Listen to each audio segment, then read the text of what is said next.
자, 김경수 재판이 지금 21일입니다. 2심이에요. 이 재판에서 만약에 무죄가 나오면 김경수가 대선 경선에 뛰어들 가능성이 매우 크고 뒤늦게지만 김경수의 대선 경선에 참여를 시킬 것으로 보이고 있습니다. 일단 김경수에 대해서 선처하라고 7개 종단 단체 대표들이 지금 선처를 촉구했습니다. 7개 종교단체 대표자들이 대법원 재판부에 김경수 선처 종교인 대표자 탄원서를 제출했어요. 불교 대표 원행성님, 초계종 총무원장이랍니다. 개신교 대표 이홍정, 한국기독교교회협의회 NCCK 총무, 천주교 대표 김희중 대주교, 원불교 대표 오도철 교무, 유교 대표 송진우 성균관장, 청도교 대표 송범두 교령, 민족종교 대표 이병창 회장. 자, 맞아요. 이들이 7개 종교의 대표 역할을 수행해도 차질이 없는 인물들임이 맞습니다. 대표라는 이름이 도용된 건 아니에요. 그런데 이들이 재판받는 사람 중 법 앞에 억울함이 없어야 한다는 것이 대법원의 흔들림 없는 원칙이라고 믿는데 김경수의 재판이 오해로 인해 억울함이 없을 거라고 믿는다. 김경수같이 선량한 사람 곁에는 좋은 사람도 많지만 선량한 사람을 이용하거나 자신의 어려움을 떠넘기기 위해 희생양으로 삼는 사람도 많다. 이번 사건에 이런 일이 없었는지 살펴주라. 그래서 드루킹 일당이 김경수를 이용하고 어려움을 떠넘긴 나쁜 놈이라고 종단의 대표들이 이야기를 하고 있습니다. 정말 기가 찬 내용이죠. 이런 썩은 것들이 종교단체 대표라고 자처하며 정말 제가 볼 땐 드루킹이 억울하죠. 세상에 어느 미친놈이 자기들 나름대로 확신이 없이 VIP에게 보고된다라는 확신이 없이 킹크랩을 만들고 더 나아가서 오프라인에 수백 명씩 참가해서 밀어주고 이런 걸 하겠습니까? 드루킹 집단 경인선 아니고요. 그러지 않습니까? 나름 조직화를 이루어서 대선에 개입해서 정권판에 또 영향력을 행사하자. 그런 조직을 만들어서 변호사들도 있고 상류층들도 확보해서 붙었습니다. 그 사람들이 그러면 거짓말로 다 돌아가지고 그런 일을 했다고 믿습니까? 전혀 그렇지 않지요. 그런데 7대 종단 대표들은 이런 이야기를 지금 김경수 풀어주라고 하고 있습니다. 이런 이야기를 김경수 풀어주라고 하는 거예요. 오늘이 19일이니까 21일 날 김경수가 만약에 무죄가 된다면 저건 내가 볼 때 무죄 해주려고 일부러 저렇게 한다 보고 있습니다. 자, 그래서 문의 대선 구도에서의 중립이냐라는 의문인데 지금까지 보면 전원의 대선 후보들이 개헌을 이야기하는 걸로 봐서 지금까지는 문이 개헌을 하는 쪽으로 아마 문의 대리인들이 주요 대선 주자들에게 이야기를 하고 있을 거라고 봅니다. 속내를 드러내지 않자 상당한 친문 의원 상당수가 각계로 흩어져서 민주당의 후보들을 지지하고 있지만 이게 문이 지금까지도 여전히 자기 속을 감추고 있다라는 거 아니겠습니까? 그런데 최근에 민주당 쪽에서 나오는 이야기를 들어보면 문가리가 2017년 대선 내부 경선 때 자기를 공격한 이재명을 여전히 불편해하고 비공개 자리에서 이재명의 기본소득 등 주요 정책을 비판하고 측근들에게 캠프에 들어가지 말라고도 했다. 이야기도 나오고 최근에 이재명에 대한 경찰 수사가 진행이 되고 이재명이 개헌으로 돌아간 것도 이 부분이에요. 자, 문이 이낙연하고 정세균하고 가깝고 또 이낙연과는 주요 현안이 있으면 술을 마시는 식사도 했다고 하고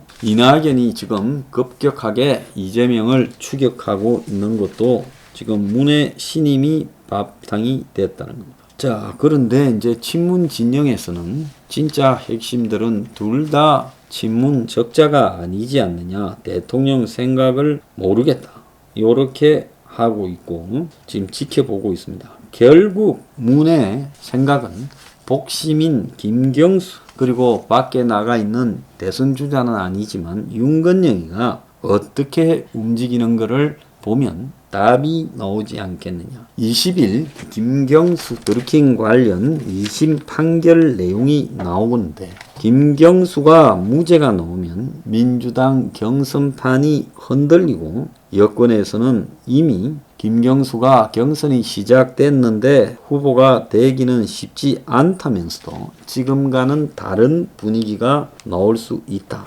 이런 이야기를 하고 김경수가 최근에 임종석 등 청와대 출신들을 자주 만나고 또 윤의 복심이라는 윤건영이가 최근 가만히 있다는 겁니다. 그래서 김경수 판결을 보면 문이 이번 대선에서 어떻게 움직일 것인가 답이 나올 거라는 이야기가 여러 군데서 나오고 있습니다.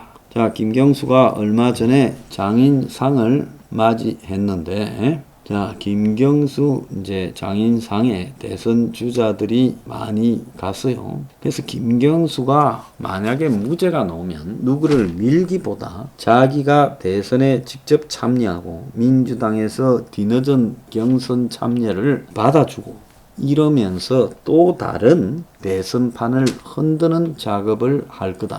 이런 것도 지금 비춰지고 있어요.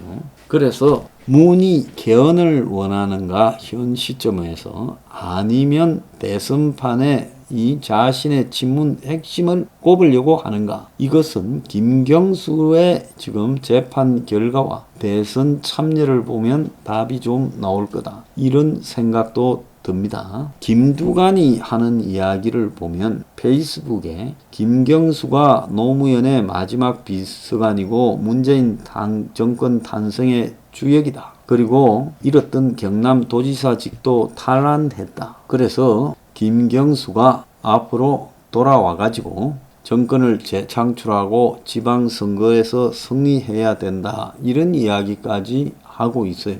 그래서 김두관이도 끝까지 뛰려고 하는 생각이 아니라 김경수를 밀어주지 않겠느냐. 지금 이런 이야기까지도 나오고 있습니다.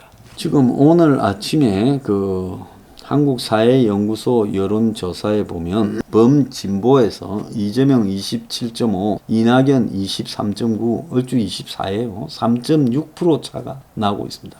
윤석열 29.1, 홍준표 12, 최재형 9 이래요. 근데 이재명과 윤석열 여야에서 각각 1인 사람이 박스권에 갇혀 있고 지금 추격이 매섭게 나오고 있습니다. 오늘 한겨레는 윤석열이 2011년 라마다 르네상스 호텔 소유주인 조남욱 전 삼부토건 회장의 일정표를 입수했다면서 그 일정표와 선물 명단에 윤석열이 수차례 등장하고 자신의 장모, 최 회장이라고 불리는 장모와 윤검사와 함께 골프를 쳤다. 이런 이야기들이 나오고 밥을 먹은 이야기도 나오고 명절 선물에도 등장하고 있다. 이렇게 말을 하고 있습니다. 어떻게 한겨레가 삼부토건에 이제 없어진 사실상 이 회사가 거의 넘어갔지 않습니까? 삼부토건이라는 회사가요. 조남욱 회장 측에서 넘어갔는데 그 회사의 과거의 자료들을 입수해가지고 여기서 윤검이라는 사람은 윤석열이라고 할 수 있었느냐. 이것이 정말 희한하다는 겁니다. 자, 삼부토건은요 이미 이 회사가 오래전에 망했습니다. 그래서 2011년부터 부실화가 진행이 됐죠. 그래서 르네상스 호텔을 담보로 잡히고 금융기관에서 7,500억을 받았는데 구조조정이 실패하면서 2015년부터 회생 절차에 들어가가 지금 DST 로봇이라고 하는 한간에 말 많은 기업 인수자들에게 넘어갔습니다. 아마 그쪽에서 삼부토건 자료를 이렇게 확보했을 거라고 보이는데요. 정권이 전방위로 온갖 기관을 다 동원해서 윤석열을 주기 위한 자료를 입수해서 친정부 언론을 통해 공개하고 있는 모습이 지금 나오고 있다. 이렇게 봐야 됩니다. 그래서 정권에 찍힌 야당 후보는 죽이고 문갈이 첫 건을 지금 들이밀려고 하는 것이냐.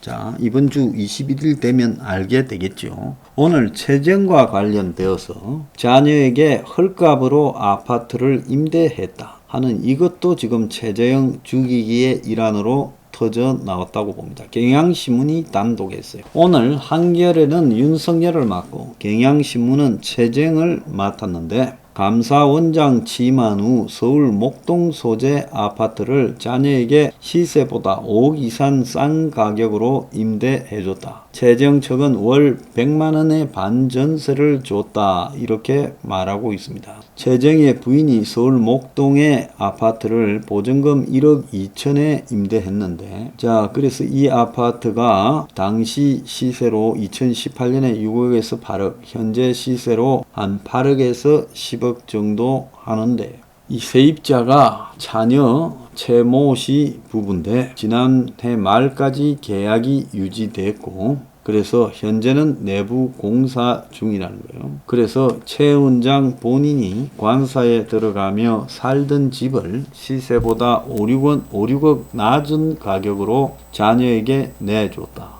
돈을 주고받는 것도 정려지만 받아야 할 돈을 안 주고 안 받는 것도 정려라면 이 정도 큰 차이는 정려임이 틀림없다. 이래서 이제 불법 정려로 최재형을 또 걸고 있다는 겁니다.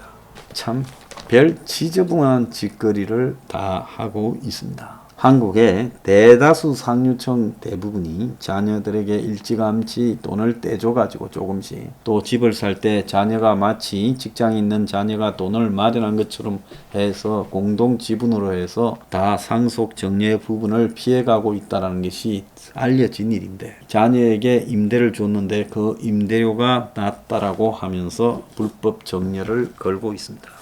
네가 법대로 살한 사람이고 칼이라고 하는데 너도 흠이 많구나. 지금 이 이야기를 하고 싶은 거죠.